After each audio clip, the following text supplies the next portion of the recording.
What's up guys, Jeff from Sorta Healthy here. Driving to and from work for the past few months, I've heard something interesting playing on the radio. Tired of the 9-to-5 grind? Looking for something different? How'd you like to get paid to work out? Now you can. With ISSA, the global leader in personal fitness certification, trainers can make as much as $200 an hour. By the way, that ad is longer. We'll get into more of what they say very soon. Anyways, in this video, I want to share my thoughts on ISSA's recent marketing. Can you actually make $200 an hour as a trainer? Is ISSA the global leader when it comes to personal fitness certifications? What do I or others in the field think about ISSA as a company? And is this ISSA commercial just in general? We'll be breaking all of that down and more. Before we get into that, please consider liking the video and subscribing to the channel if you haven't done so already. That support really helps us out over here, and it's what allows us to keep making free content for all of you. Thank you so much for that support, everyone. It is very appreciated. So let's take a look at this recent ISSA commercial and break it down piece by piece to see how much of it is realistic and how much of it is just total BS. Many of the top trainer organizations like ACE, NASM, etc. have a history of being a little scammy from time to time, or at the very least salesy, so nothing really surprises me too much when it comes to the trainer certification organizations and their marketing. Even if we find this ISSA commercial to be completely ridiculous, they're not the only ones acting that way. Anyways, here we go. Tired of the 9-to-5 grind? Looking for something different? How'd you like to get paid to work out? So at least that first part is accurate. Training isn't a 9-to-5 grind. Most trainers start out working part-time, but if you're looking to eventually shift to full-time work, you'll probably work some split shifts as well. Or basically you might work from around 5 a.m. to 11 a.m., then you'd have a break until around 3:30 p.m., and you'll work from around 3:30 p.m. until 8 p.m. Training is definitely a grind, it's just not a 9-to-5 grind. Those before and after work hours are tough, and very often they end up being a problem for trainers, but there's not much you can do about it. That's when most people can train. In that second part where they said, how'd you like to get paid to work out? Weirdly enough, that's pretty much BS. If you're teaching some group classes, you'll probably be working out in those, but if you're doing mostly one-on-one or small group training, you don't really end up working out with your clients too much, if at all. You'll be demonstrating exercises, then watching your clients perform those moves and making corrections along the way. The focus should always be on the client and their form. If you yourself were always working out alongside your clients too, well then of course you wouldn't be able to pay quite as much attention to your clients. Also, I do about 40 sessions a week. Granted, my sessions are 45 minutes long, but that still comes out to 30 hours of training clients in a typical week. If you think weight training for 30 plus hours a week makes sense, well yeah, it really doesn't. I could go on and on here, but I think you guys get it. With ISSA, the global leader in personal fitness certification, trainers can make as much as $200 an hour. Okay, so a lot to dissect there. First off, is ISSA the global leader in personal fitness certifications? To this one I'll say probably not, but I will admit that ISSA has grown a ton in terms of popularity over the last 5 to 10 years. When I got into training 11-ish years ago, nobody cared about ISSA, but now they are one of the top dogs. NASM is still quite a bit more sought after in the USA, but I wouldn't be surprised if ISSA was equally popular in some other countries. Now we've come to possibly the most controversial part of this commercial. They're claiming that you can make up to $200 an hour as a trainer. Is that actually possible? In short, it is possible to make $200 an hour as a trainer, but you're very unlikely to pull anything close to that off, so it's hard for me to not consider this BS as well. According to the Bureau of Labor Statistics in 2021, the average personal trainer made about $41,000 a year in just under $20 an hour. 2 years later in 2023, we can pretty much guarantee the average personal trainer is making a little bit more than that. If it was $19.57 in 2021, it's probably up to $21 or $22 an hour now. So if the average personal trainer is making just over $20 an hour, how the hell is $200 an hour possible? Well, there's only a few very select ways in which I could see a trainer making $200 an hour. For starters, you'd have to be self-employed.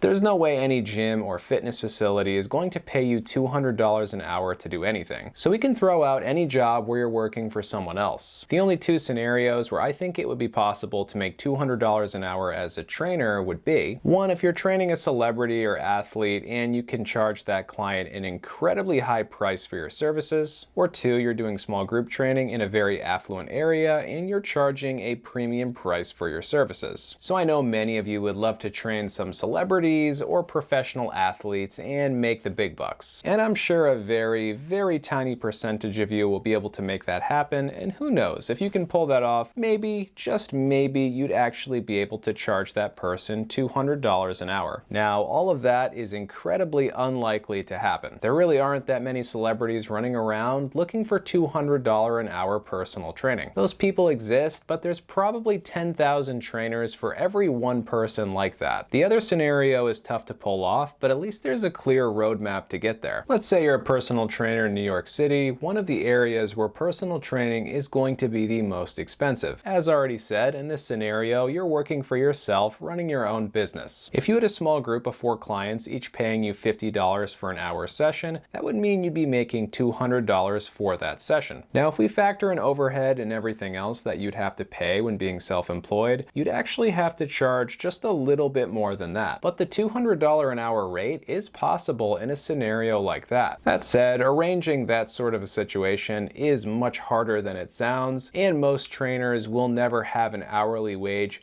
even remotely close to that, so keep that in mind. Back to the ad now. And with ISSA, you can be certified in as little as 4 weeks. So I think the whole you can get certified in as little as 4 weeks thing actually isn't too bad. ISSA's courses are fully online, and you can go through them at whatever pace you want. Also, their final exam is open book, potentially making it a bit easier than some of the competitors' exams like ACE and NASM. Now, if you're planning on taking any ISSA course, I'd recommend that you take your time going through the material. The courses are decent, and if you take your time studying the content and absorbing the material, you'll be better off in the long run. If you already have a background in exercise science, or if you only care about passing the exam and getting the certification, you can definitely get this course done in 4 weeks, no problem. You do everything at your own pace and 100% online. Pursue your passion in specializations like yoga, nutrition, or strength training. Just text ACTIVE to 323232 right now to get started for free. So the rest of that ad is fine. That said, if you're new to all of this stuff and personal training is what you want to do, ignore any specialty certs like yoga, nutrition, etc. starting out. Just focus on getting your base personal training certification and some job experience in the very beginning. If you want to get some other specialty certifications, I'd recommend waiting until you have at least 1 year on the job experience first. So to sum all that up, if you're looking to get into personal training, step 1 is to get a base personal trainer certification from any of the big organizations. Most likely, any of the ones you're seeing here will do just fine. Step 2 is to get 1 year of experience on the job. In step 3, after 1 year of working, reevaluate what your long-term goals are as a trainer. Do you want to work for yourself? Maybe you want to switch companies and work for someone else?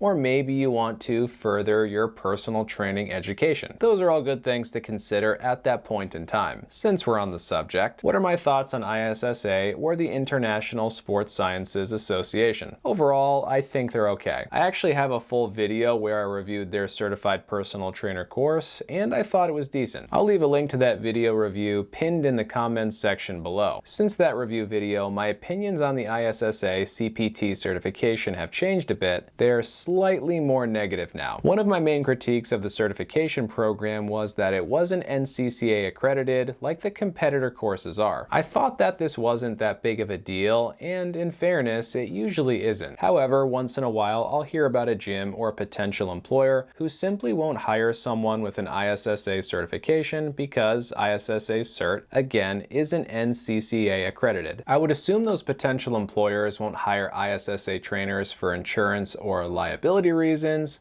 but truthfully, I don't know. So considering that the main reason that you're getting a training certification is so that you can get a personal training job, yeah, I do think ISSA loses some points for this one. To their credit, ISSA does allow you to do the NCC PT cert alongside their personal training certification, and that NCC PT cert is NCCA accredited. The NCC PT isn't as respected as other certifying bodies though. In terms of course quality, honestly, none of the main certifications are as good as they probably should be. NASM is the best by a small margin. ACE comes in a very close second second place, and then I think ISSA is just slightly worse than ACE. I actually think the ISSA course is better than the NSCA one. Since the NSCA barely even has an actual course, it's really just a textbook. That said, the NSCA CPT program is NCCA accredited, and it's a more respected organization, so we'll call that one a tie. All in all, ISSA is a fairly solid organization. If you're thinking about getting their CPT cert, ask local gyms around you if they would hire someone with the ISSA certification before you buy the program. Overall, this ad is mostly BS, and unfortunately, this is the exact sort of thing that gives people the wrong ideas about personal training. It did catch my attention, and I'm sure the attention of many others, so even though it's sleazy marketing, it was effective. Anyways, what are your thoughts on ISSA or the video/radio ad that we went over today? Let me know your thoughts down below in the comments. And if you haven't already, please consider liking the video and subscribing to the channel, because both of those things really do help the channel to grow, and that allows me to keep making free content for all of you. Thanks for watching, everyone, and until next time, stay sort of healthy.